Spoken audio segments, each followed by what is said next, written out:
Hello, I'm Joel Callow from ForeUK, and over the past 5 years we've worked on projects ranging from small domestic systems right through to large-scale commercial installations.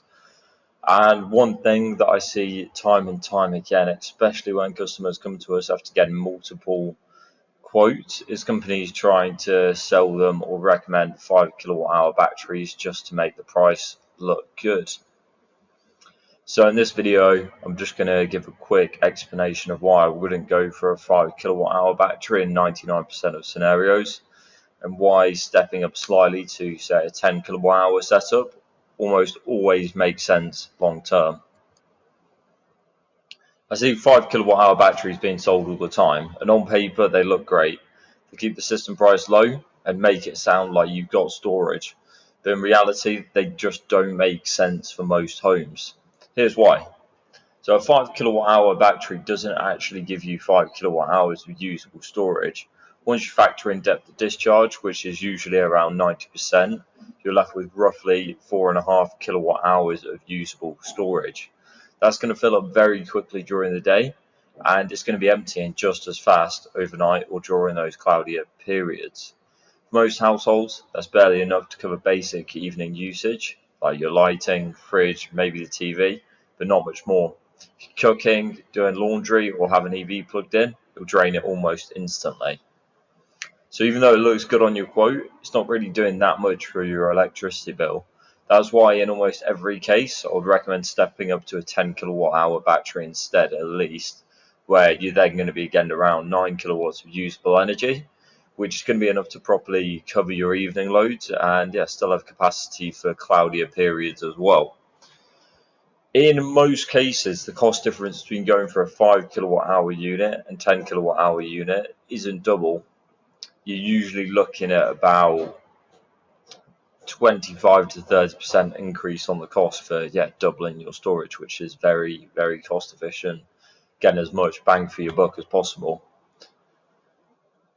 You'll be able to capture more solar, increase your self-consumption, and your cost per kilowatt hour of storage becomes far better value.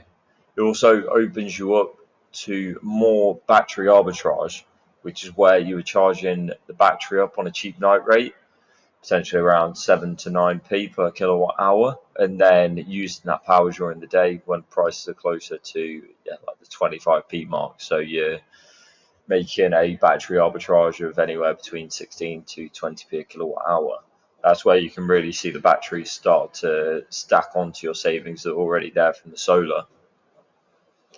And with usage only going up, obviously we've got EVs, heat pumps, working from home, makes sense to at least start a 10 kilowatt hour battery so you partially have yourself covered for the future.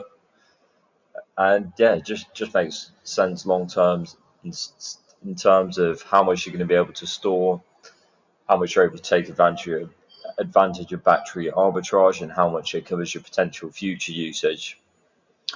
That's a great reason to also look into modular systems like the one that we do, SIGenergy, where you're able to easily add batteries onto it in the future if you ever need more capacity.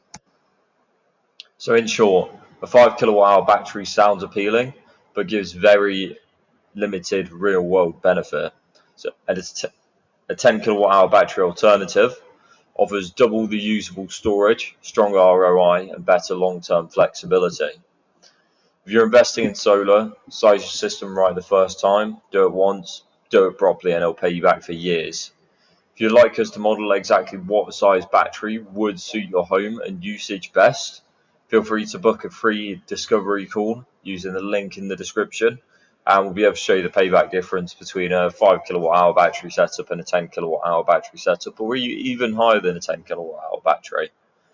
It's been a short video. If you're looking into solar and battery, we've got plenty of other videos on the channel that you can take a look at. It's been ForeUK. Thanks for watching.